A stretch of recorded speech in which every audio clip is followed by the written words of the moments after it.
এত রক্তদানের মধ্য দিয়ে, এত ত্যাগের মধ্য দিয়ে, এত রক্তের সিঁড়ি বেয়ে আজকে আমরা এখানে এসেছি বন্ধুগণ। আমরা এমনিতে আসতে পারি নাই।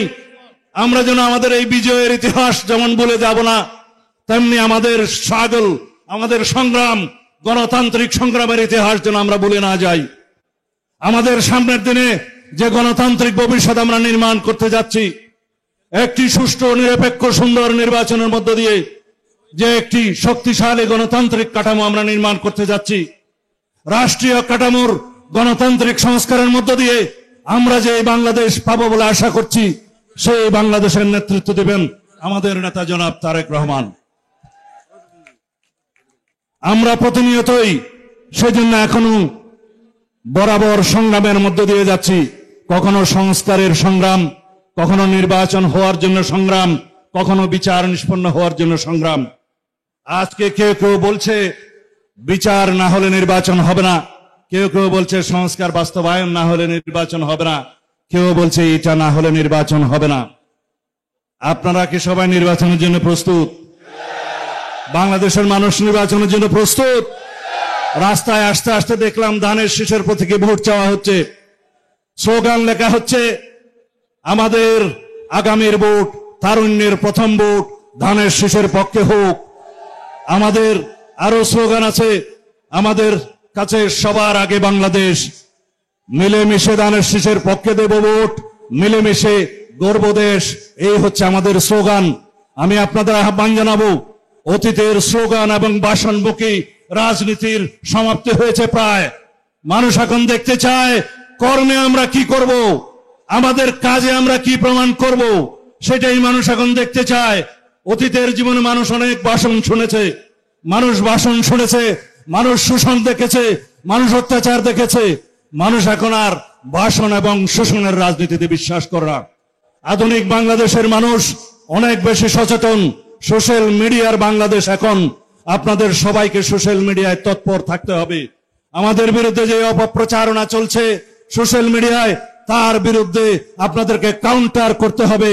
সমস্ত মিস ইনফরমেশন, ডিসইনফরমেশনের জবাব দিতে হবে। আমরা যেন সেটাতে মনোযোগ দেই। আপনারা বেশি বেশি করে টুইট করবেন, বেশি বেশি করে আপনারা অন্যান্য সোশ্যাল মিডিয়ায় অ্যাক্টিভ হবেন। আমাদের বিপক্ষে যারা মিস ইনফরমেশন, ডিসইনফরমেশন, অপতথ্য, মিথ্যা প্রচার দিয়ে, কেউ কেউ এআই সৃষ্টি দিয়ে যে সমস্ত প্রচারণা চালাচ্ছে, তার জবাব আপনাদেরকে দিতে হবে। বিশেষ করে আমাদের তরুণ বন্ধুদের প্রতি সে আহ্বান জানাবো। বিএনপির ইতিহাস বাংলাদেশের সংস্কারের ইতিহাস, বিএনপির রাজনীতির ইতিহাস সংস্কারের মধ্য দিয়ে বাংলাদেশের মানুষের ধারণাকে ধারণ করার ইতিহাস। বিএনপির ইতিহাস এই দেশকে সংস্কারের মধ্য দিয়ে যুগ উপযোগী রাজনীতি চালুর ইতিহাস। সুতরাং বন্ধুগণ, যারা আজকে বলছে ইসলামের জন্য একটি আলাদা বাক্স বসাই, দেখি ওখানে কি হয়, আমি আপনাদেরকে বলতে চাই, কারা এই স্লোগানগুলো দিচ্ছে আপনারা বুঝে নেন। ইসলাম কোন কুটা রাজনীতি নয়, ইসলাম কোন রাজনীতির বাক্স নয়।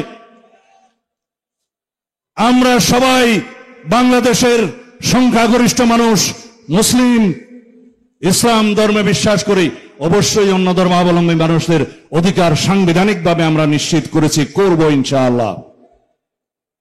সুতরাং রাজনীতি দিয়ে ইসলামকে বিভক্ত করতে চায় যে শক্তি, সেই শক্তিকে আপনারা রাজনৈতিকভাবে মোকাবেলা করবেন ব্যালটের মাধ্যমে।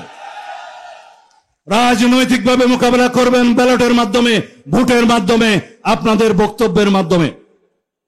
যারা একটি কিতাব নিয়ে গ্রামে গঞ্জে যাচ্ছে, জান্নাতের টিকিট নাকি তারা বিক্রি করতে চায়, নাউজুবিল্লাহ মিন যালিক।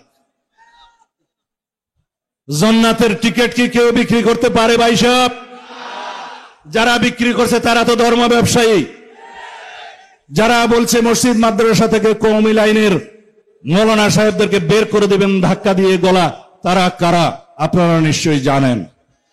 সুতরাং এই দেশে ধর্ম নিয়ে রাজনৈতিক ব্যবসা চলবে না। এই দেশে ৭১-এর চেতনার ব্যবসা করতে করতে শেখ হাসিনা শেষ পর্যন্ত দিল্লিতে আশ্রয় নিয়েছে। তিনি বাংলাদেশকে করদ রাজ্যে পরিণত করতে চেয়েছিলেন, আল্লাহ রাব্বুল আলামিন তাকে ওখানেই আশ্রয় দিয়েছেন। আমরা বলে থাকি শেখ হাসিনা এবং আওয়ামী লীগের রাজনৈতিক মৃত্যু হয়েছে ঢাকায়, দাফন হয়েছে দিল্লিতে, আশা করি তাদের পরিসমাপ্তিও ওখানেই হবে।